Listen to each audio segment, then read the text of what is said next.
Hello guys and gals, me Mutahar on my channel. It's like a personal diary. I like covering things that really interest me, whether it be creepy things, financial scams. I love it when an influencer tries to pull the rug over his audience's eyes. MILF token, all that crazy stuff. I love looking into scams, and I love scary evil lawsuits. Now, I don't know about you guys, but you probably have heard of this Disney lawsuit where apparently an individual died from a food allergy, and Disney tried to get out of it, get this, by citing the terms of service for Disney Plus. Now, this is a weird lawsuit that I've been seeing float around. Like, it's been basically everywhere. Every big organization's talking about it. And, there's a lot beyond the headlines that I actually think is worth reading and looking into. Now, I want to start off this video by saying I do not support Disney, okay? I don't really care about Disney. I've only been to Disneyland once in California because my wife's from there. Her whole family treats Disney like it's the Hanukkah for Muslims, okay? All right, pretty much. If you're from like Southern California, I guess Disney's kind of like a lifeblood. Anyways, though, it is a fun establishment, cool to go with the family here and there. But for me, an amusement park is one of those things where after like a couple times, you basically kind of have seen it all. Now, Disney, basically, if you thought they were chilling in California, this is Orlando, okay, which might as well be Disney City. Because right around here, they've got the Walt Disney World Resort, Epcot. Some of their biggest parks are right here in the state of Florida. So this specific restaurant at the Walt Disney World in Orlando is Raglan's Road Irish Pub and Restaurant in Disney Springs, okay? So clearly on the actual Walt Disney World website, you can see that it's underneath the Disney domain. So why is this Raglan Road Irish Pub and Restaurant basically gathering all of the attention? Well, basically it was on the Disney Springs property, as we had basically so proven here. And what had happened was they had a wrongful death lawsuit filed against them.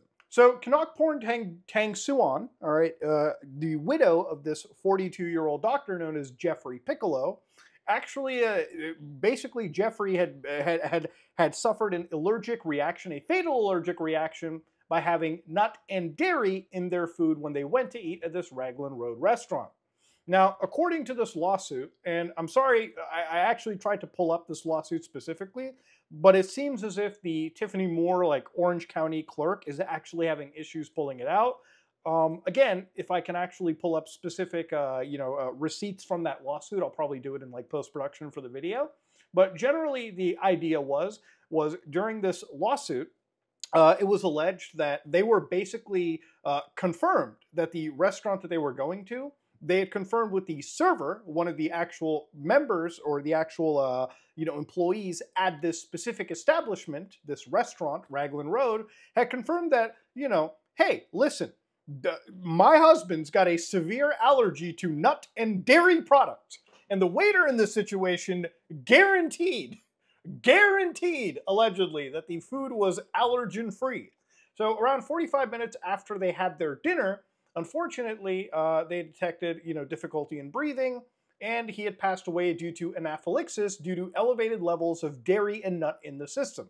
And that was a medical examiner confirming it, not anybody else. That was the confirmation from the actual examiner. So in this situation, right, one can actually pretty much easily surmise that the restaurant, it was their fault. It was entirely there. They served food that contained an allergen even after being notified well in advance. Now this is where things take a serious turn for the evil out of Disney. So Disney, being named in this wrongful death lawsuit, had basically said that Piccolo had agreed to settle any lawsuits against Disney out of court through the arbitration process when he signed up for, get this, a 1-month trial of Disney Plus in 2019 and acknowledged that he had reviewed the fine print. Okay, so basically, according to them, the company said the terms of use, which were provided by the subscriber agreement, including a binding arbitration clause. The company wrote in its motion, the first page of the subscriber agreement states in all capital letters that any dispute between you and us, except for small claims, is subject to a small class action waiver and must be resolved by individual binding arbitration. So to give an idea, what had effectively happened over here and why they are invoking Disney Plus is, get this is the connection in this situation from what I've understood. Basically, the family who was, when they built their Disney Plus account, they apparently used the same Disney account to purchase tickets for Disney World. So the terms in the situation kind of umbrella across everything, okay? So it's kind of like, if you go to Microsoft and you purchase something Xbox related, whatever Microsoft probably has like an entire clause that covers all of their storefronts. So if you're buying a laptop, an Xbox product, or anything else, even a service, you fall underneath similar clauses. So I decided to pull up the Disney Plus subscription services, and this threw me down a loophole where I had to go to another company, a telecom company in Canada, that showed me where to actually look up the Disney Plus subscriber agreement at www.disneyplus.com/legal/subscriber agreement. So, like a good little boy, I decided to go to disneyplus.com, that same URL, and here we are. Now, underneath the seventh number here, the seventh clause, binding arbitration and class action waiver, it apparently does say that, please read this provision carefully. This section is not applicable to Quebec residents or where excluded by applicable law, so where state law can supersede some of these agreements. But at least in this situation, they say, there may be instances in which disputes arise between you and Disney Plus. You and Disney Plus agree that proceedings to resolve or litigate a dispute in any forum will be conducted on an individual basis. So neither you nor Disney Plus seek to have any dispute heard as a class action. So they don't want everybody pooling together with a big law firm to take it to Disney. This can be a serious issue for any big corporation, and one we'll talk about a little bit down the road here. You and Disney Plus agree to arbitrate, as provided below, all disputes between you and us, including any related dispute involving the Walt Disney Company or its affiliates. And that's the real thing right there. So apparently, according to this kind of clause, or at least how it's written, again, we'll read further. They are not resolved informally except disputes relating to the ownership or enforcement of intellectual property rights. Disputes include any dispute, claim, action, or other controversy, whether based on past, present, or future events between you and us concerning the Disney Plus service or this agreement, whether in contract, tort, warranty, statute, regulation, or other legal or equitable basis. So let's just start off by saying Disney is a very highly litigious company, okay? These people will sue you for anything. They're pretty much up there with like Nintendo when it comes to using their legal team as an actual MOAB against anyone, whether it be a big corporate company or a kid dying with fucking leukemia in the hospital, okay? There is no like off button to the limits of Disney legal. But to go into this, what they basically said is if you signed up to Disney Plus and if you have any disputes involving the Walt Disney Company or any of its affiliates is a key term here. Now, the thing about Raglan Road is Raglan Road, the restaurant, isn't owned by Disney. From what I understand, this is like a third party to Disney. And I looked up the standards of business conduct for third parties involved in this situation. And when it comes to things like product, food, or drug safety, what they mention with drug safety is we are recognized around the world, among other things, as a provider of high-quality food products and merchandise.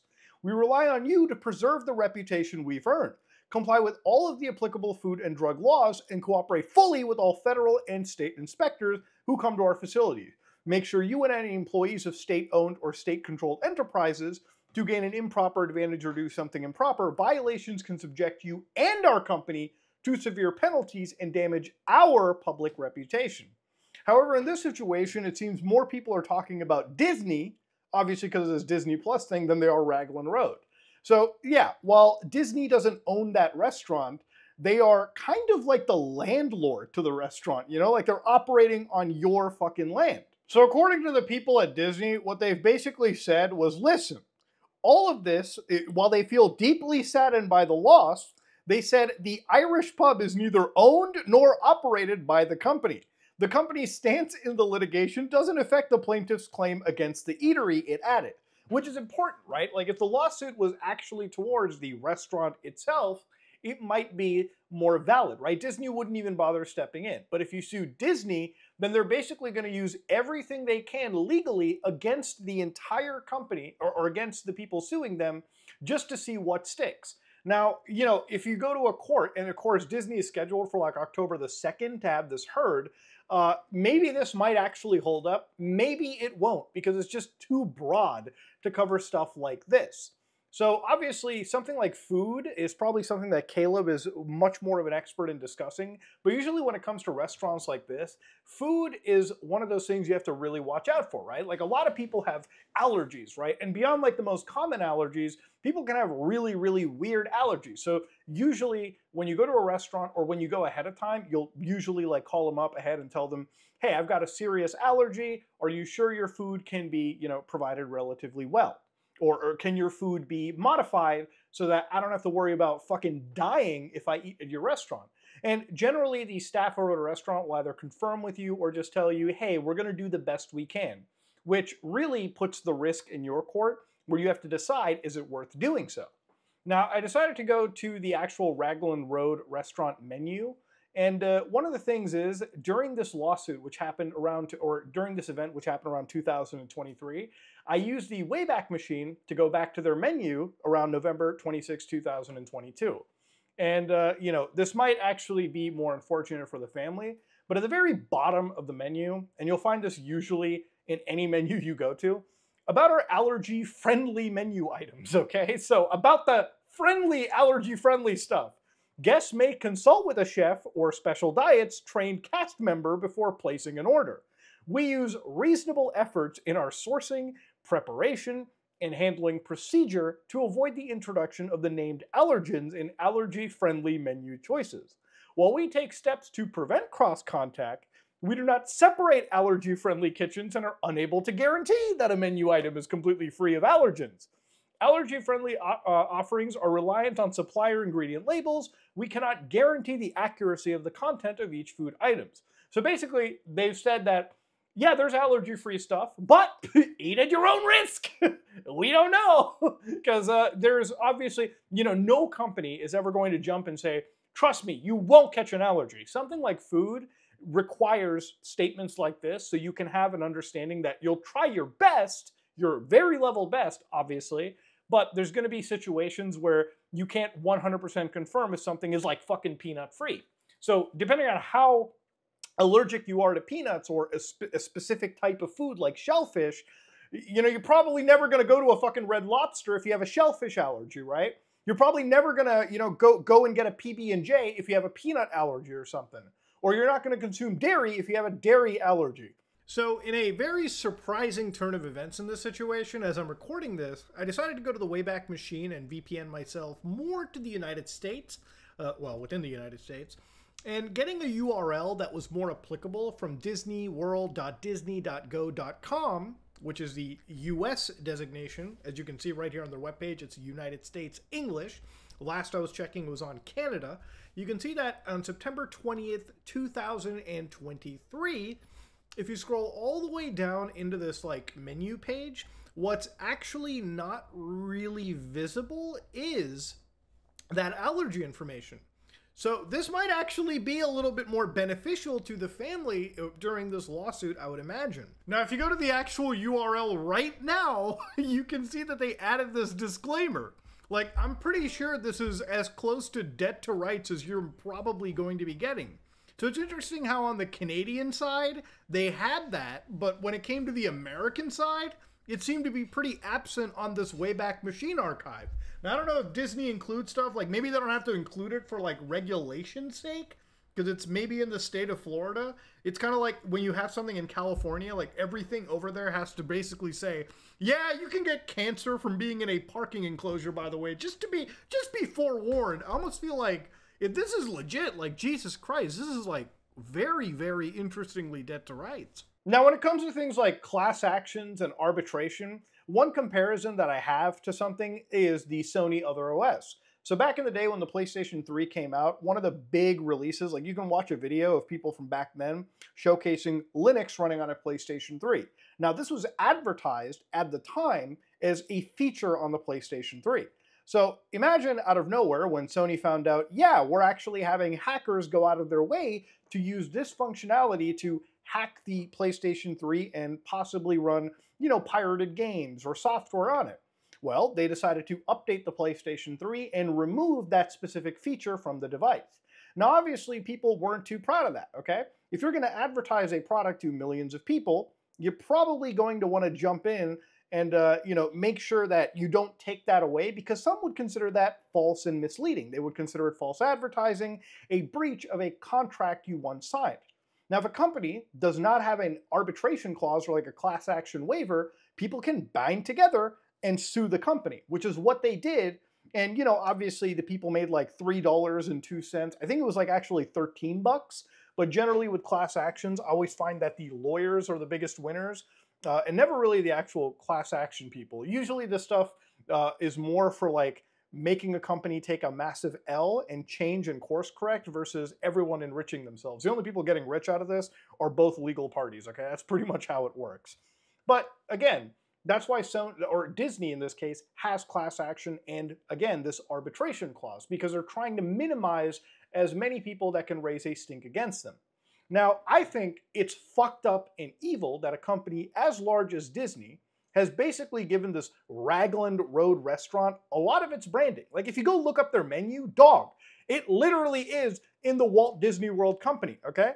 So you can't say that it's completely separate. Yes, I'm sure it's a third-party separate establishment, but let's not kid around. Anybody will sit there and probably reasonably expect that Disney has a hand in this. Even if they're a third-party contractor or somebody that's just leasing land off of you to run a restaurant, I think Disney has some level of responsibility. Now, the situation wouldn't be so bad if Disney had understood that, look, how often does this even happen? How often does a death happen because of a restaurant at Disney World, right? I would imagine not that much. I think eating outside shouldn't really even be a risk for a lot of people. I don't think that, people with allergies should be fearful of going to any restaurant and just casually having a meal after, allegedly telling that establishment, yeah, we have specific issues, can you just kind of cater to us? They shouldn't feel afraid for their lives after eating. I think that's a pretty regular take to have. But when it comes to a company like Disney, how often does this happen?